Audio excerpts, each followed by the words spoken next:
Break के बाद आप सभी दर्शकों का अन्नदाता में स्वागत है।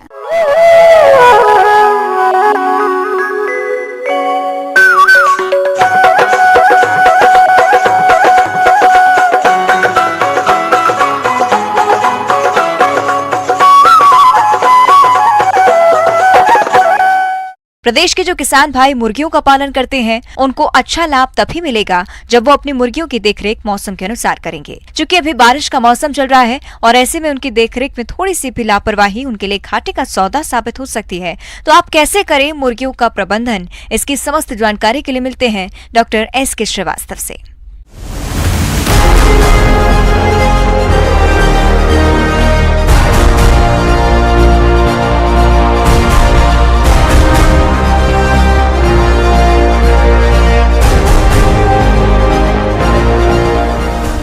जहाँ तक मुर्गियों के आवास प्रबंधन की बात है, विशेष करके जो हमारा अभी मौसम चल रहा है, बरसात का मौसम, उसमें हमको कई सारी सावधानियों के साथ हमको व्यवस्थाएं बनानी पड़ती हैं।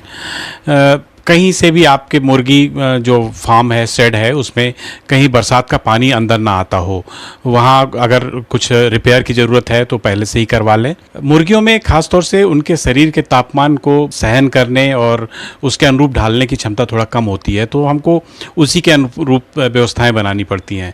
और बरसात का मौसम ऐसा है कि ना इसमें ज़्यादा गर्मी रहती है, ना ज़्यादा ठंड होती है। अगर बहुत दिनों तक, मान लीजिए 3-4 दिन तक लगातार पानी बरसता रहा तो ठंडक हो जाएगी, तो हमको उसके अनुसार व्यवस्थाएं सुनिश्चित करनी होती हैं। अगर 3-4 दिन अगर बारिश नहीं हुई तो गर्मी अत्यधिक पड़ने लगती है।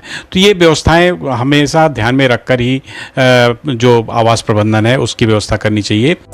किसान भाइयों, अपने प्रदेश में मुर्गी पालन व्यवसाय लगभग सभी क्षेत्रों में किया जाता है, लेकिन मुर्गियों का प्रबंधन करने में मुर्गी पालक भाई कोई विशेष ध्यान नहीं देते हैं, जिसके कारण मुर्गियों के मरने की दर भी अधिक है। प्रबंधन में लीटर की बात करें तो हम बिछावन कहते हैं, यह मुर्गी पालन व्यवसाय में एक मुख्य बिंदु है, जिस पर मुर्गी पालक भाइयों को विशेष ध्यान देने की जरूरत होती है। आपको आवास में वेंटिलेशन की बहुत ही प्रॉपर व्यवस्था करनी पड़ेगी, ताकि जो लिटर बिछावन जो होता है वो कम से कम 2 से 3 इंच कम से कम उतनी मोटाई का हो, जिसमें बुरादा का उपयोग हो, धान की भूसी है उनका उपयोग करते हैं।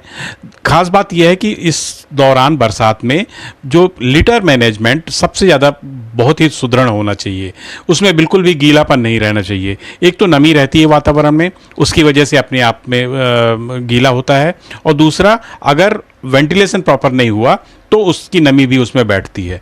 इसके लिए बहुत ज़रूरी है कि हम इसको कम से कम दिन में एक बार अलटते पलटते रहें। अगर बहुत ज़्यादा गीला हो जाता है तो उसको वापस फेंक करके सूखा लीटर उपयोग में लाएं।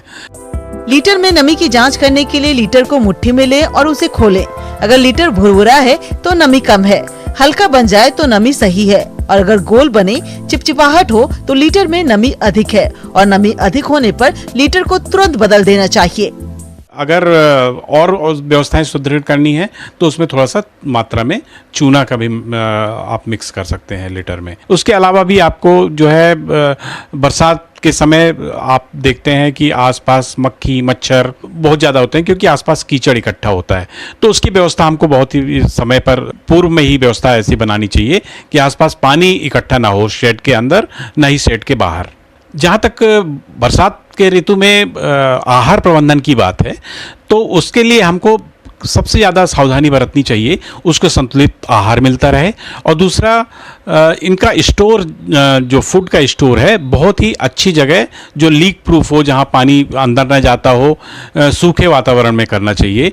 बोरों में कोई छेद ना हो, चूहे नुकसान न पहुँचाने पाएँ, और इसके साथ ही साथ उनमें जो सबसे ज़्यादा प्रभावित करता है फंगल इन्फेक्शन, अफ्लाटॉक्सिकोसिस कहलाता है, जिसकी वजह से मुर्गियों में यह धीरे धीरे यह इन्फेक्शन, अगर हम संक्रमित फूड खिलाएंगे मुर्गियों को, तो उनकी ग्रोथ में बहुत मार खाता है। है ना। तो इसकी वजह से हमको अफ्लाटॉक्सिकोसिस से बचाव के लिए बिल्कुल जिसमें नमी रहित जो फूड है उसका संतुलित आहार हमेशा तैयार करके समय समय पर देना चाहिए। दूसरा एक बात और आपको ध्यान में रखनी पड़ेगी कि हमको ज़्यादा मात्रा में फूड तैयार करके स्टोर नहीं रखना है। जितना देर तक आप संग्रहित रखेंगे उसमें अफ्लाटॉक्सिकोसिस होने की ज़्यादा संभावना रहती है। साथ ही हम देखते हैं कि बरसात के मौसम में जो उपलब्ध जो जल है, जो पीने का पानी है, वह संक्रमित होने की संभावना बहुत ज़्यादा रहती है। अधिकतर हमारे मुर्गी पालक उपयोग करते हैं बोर का पानी अपनी मुर्गियों के लिए। तो उस समय देखिए कि सबसे पहले तो आप बोर का पानी तो उपयोग करें, कोई बात नहीं है, लेकिन उसमें जो वाटर सैनिटाइज़र है वो आप डबल डोज में उपयोग करें, ताकि जो संक्रमण की जो संभावनाएं हैं, बरसात का पानी जो मिक्स होता है उसमें, उससे आपको काफ़ी हद तक निजात मिल जाती है। और दूसरा, समय समय पर आप बरसात आने के समय और उसके 15-20 दिन के अंतराल में हर बार जो वाटर सप्लाई सिस्टम है उसको भी आप विसंक्रमित करते रहें, ताकि किसी भी तरह का संक्रमण इकट्ठा ना होने पाए। नहीं तो मुर्गियों में मृत्यु दर और बाकी बीमारियां आने की संभावना बहुत ज़्यादा हो जाती है। मुर्गियों में आने वाली घातक बीमारियों के कारण मुर्गी पालक किसानों को आर्थिक हानि का सामना करना पड़ता है। तो आप इन रोगों से अपनी मुर्गियों को बचाने के लिए टीकाकरण कैसे करें, आइए जानते हैं। जहाँ तक हम टीकाकरण की बात करें, पहला टीका तो हैचरी में ही लग जाता है, जिसको मैरेक्स टीका बोलते हैं। दूसरा टीका 1 हफ्ते पूरा होने के पहले F1 लसोटा का टीका हम मुर्गियों में फार्म में दे देते हैं। ये 1 बूंद नाक में, 1 बूंद आँख में दिया जाता है। आजकल लोग सीधे पानी में भी घोल के करने लगे हैं। जैसे ही दूसरा हफ्ता आता है, एक बीमारी होती है इन्फेक्शियस बर्सल डिजीज़, गम्बोरो बीमारी भी बोलते हैं। इसमें भी बहुत ज़्यादा मृत्यु दर होती है। तो इस बीमारी का भी टीका हम मुर्गियों को दूसरे हफ्ते में दे देते हैं। फिर तीसरा हफ्ता जैसे ही पूरा होता है, वैसे ही हम एक बार फिर से रानीखेत बीमारी का टीका, जो पहला टीका लगाया था हमने फॉर्म में पहले हफ्ते में, उसी का दूसरा टीका उसमें F1 का लगाते हैं। तो वह ये इस तरह से 3 टीके तो आवश्यक ही हैं।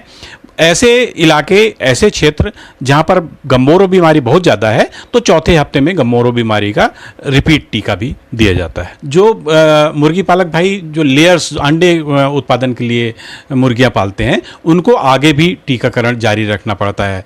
जैसे हम R2B का वैक्सीन करते हैं, जो रानीखेत बीमारी होती है, उसका टीका एक और 28 से 35 दिन के बीच में एक और देते हैं।